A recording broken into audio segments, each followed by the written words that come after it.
Hello fellow cyborgs, and welcome to the second video in my mini-series about War and Peace. This one is going to be all about which translation you should choose. And by which translation you should choose, I mean it's about why translation is important. So I first started reading this translation of War and Peace by Constance Garnett, and I was enjoying the characters and I was interested to learn about their society, but for some reason it was taking me so long to read anything.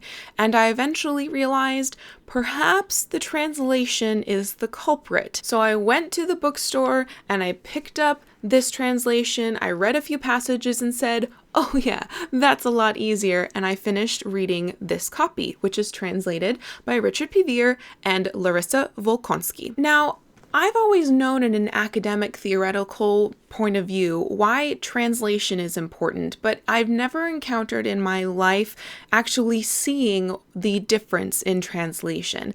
A lot of times it depends on the work. Maybe there's only one translation available, especially if it's a more contemporary sort of story. But with a classic that's translated, not that there are many that I've personally read, War and Peace has at least 7 translations. How do you know where to start? What do you know what you're going to like? I can't tell you. I think that you should probably check out and see how many translations your local library has, read the first few pages of all of them, and decide for yourself which one's going to work for you. For instance, let me read you 2 fairly short passages from these 2 different translations and choose for yourself which you would actually prefer. First, we'll start with the Constance Garnett translation. Prince Vasily always spoke languidly, like an actor repeating his part in an old play.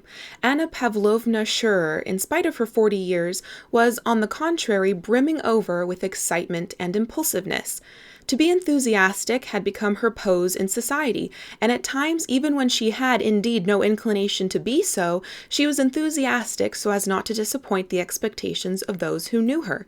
The affected smile which played continually about Anna Pavlovna's face, out of keeping as it was with her faded looks, expressed a spoilt child's continual consciousness of a charming failing of which she had neither the wish nor the power to correct herself, which, indeed, she saw no need to correct. So let that sink in, and we'll move on to the Pevear-Volokonsky translation. Prince Vasily always spoke lazily, the way an actor speaks a role in an old play. Anna Pavlovna Scherer, on the contrary, despite her 40 years, was brimming with animation and impulses. Being an enthusiast had become her social position, and she sometimes became enthusiastic even when she had no wish to, so as not to deceive the expectations of people who knew her. The restrained smile that constantly played on Anna Pavlovna's face, though it did not suit her outworn features, expressed, as it does in spoiled children, a constant awareness of her dear shortcoming, which she did not wish, could not, and found no need to correct. So that was that one. I would love for you right now to tell me in the comment section which you preferred. I preferred this one. In those 2 passages, I found that there were a lot more big words in the Constance Garnett translation, which ended up being a bit of a mouthful and kind of sounded clumsy to me. Now, my reading of this wasn't completely fluid or perfect, but I found that overall, the idea and the thing that was supposed to come across as far as Anna Pavlovna's character was a lot more easily expressed and easily digestible than in this one, which just kind of seemed to want to communicate Tolstoy's language more than Anna Pavlovna's character. And of course, when Tolstoy was writing this in Russian, I'm pretty sure he was more wanting to tell you about Anna Pavlovna than about his use of the Russian language, but that's just my opinion. So I ended up choosing this translation by Pevear and Volokonsky because I found that the language was a lot more colloquial and it flowed better. It was faster of a read for me because I wasn't stepping over those really big 3-syllable words that Constance Garnett seemed to really like using. I also found that the heart of these passages came through a lot easier than with Constance Garnett, and I wasn't lost in the archaic language or perhaps the archaic translation, and I just got to be there for the story. Now, one other main difference between Pevear-Volokonsky and the Garnett translations is that Pevear and Volokonsky do not translate the French passages in War and Peace. In War and Peace, it was originally written written in Russian with French and German passages, but a heck of a lot more French than German. So when you're reading the original, you are going to be getting French passages with Tolstoy's translations at the bottom. At least that's what I've been told. In the Piotr Volokonsky translation, you get a similar experience. You have the text that you are fluent in, and then you have passages that you need translated for you. In Constance Garnett, she translates those French passages for you, which means that you don't have to flick your eyes down to a footnote at the bottom of a page. You can be perhaps a little bit of a lazier reader, but Piotr and Volokonsky do this for a specific reason. From what I gather, they want to show that the characters who are speaking French are stuck in an old court mindset where the French culture was revered above all others and they mimicked it. They spoke the language in their court in French rather than their own home Russian. And in fact, as the story progresses, you find that some characters are actually not very good at speaking Russian, even though they are Russians. They're not very good at writing in Russian, even though they are Russians, because they are from this our old society. By removing the French from the translation, you don't get to see which characters have been left behind and which are embracing a true Russian nationality. You just assume that everyone is speaking Russian